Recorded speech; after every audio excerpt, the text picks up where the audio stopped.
Hello, welcome aboard. My name is Gennaro, and I'll be your captain and storyteller for today.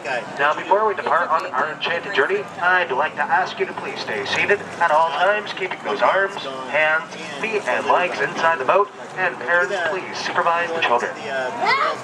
Now, many people love to travel into enchanted worlds through the pages of a book. However, in person, possibilities can be magical. Like right now, it appears we're being swallowed by Monstro the whale, but in actuality, we are being transported into a magical land called Storybookland. And like many stories, ours begins with a once upon a time, and there was a big bad wolf who lived in a cave coming up on the left-hand side. And he lived directly across the way from the three little pigs who lived in their three houses on the right. One house made of straw, the other made of sticks, and the last one made of guaranteed wolf-proof bricks. And as we take our turn, we're taken into a quaint English village, where Alice chased the white rabbit down the rabbit hole, coming up on my left. And Alice fell down, down, down into Wonderland, only to discover things down there would become curiouser and curiouser. And over on my right is London Park, where Peter Pan and the darling children flew over on their very first flight together off to Neverland, with the help of Tinkerbell and a touch of pixie dust. And up ahead is Agrabah, city of mystery and enchantment, where young Aladdin bumped into Princess Jasmine one day in the marketplace and not only stole an apple, but also stole her heart. Suck you out of the pipes of Charlie Chocolate's factory. So cheap. There certainly is much beauty and light here in Storybookland, just like the twinkling lights above in the archways. In fact, these are the same archways that Aladdin and Jasmine flew over sideways and under on their magic carpet ride into a whole new world.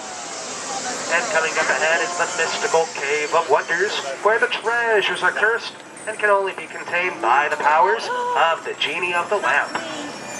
Oh, I thought he was going to go into the water. I was like that and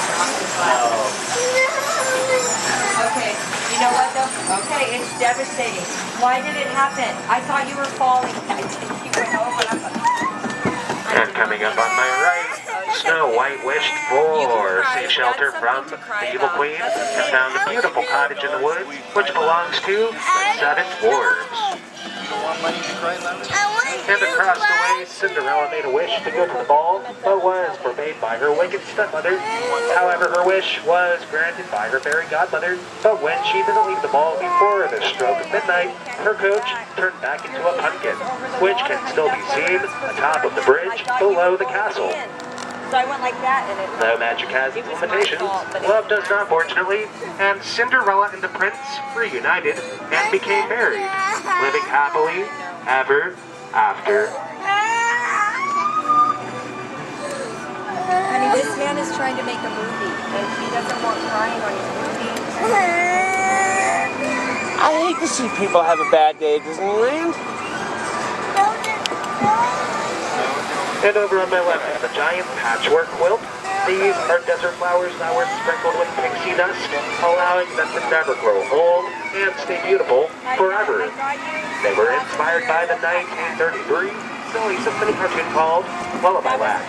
You see many of our stories here in Storybookland were once based off of stories of the past and continue to inspire brand new stories of the future.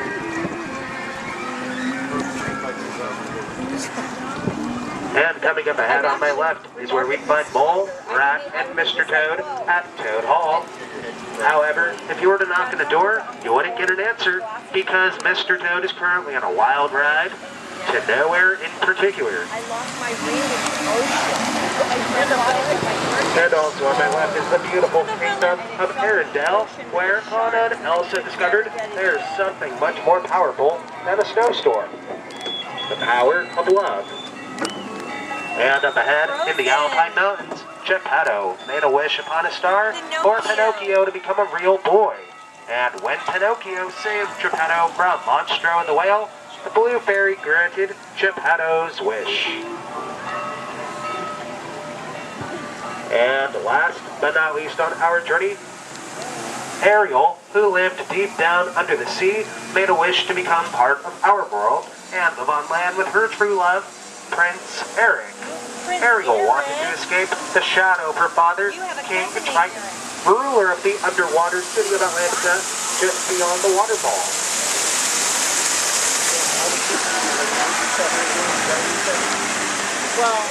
And folks, it looks like we've reached the end of our voyage.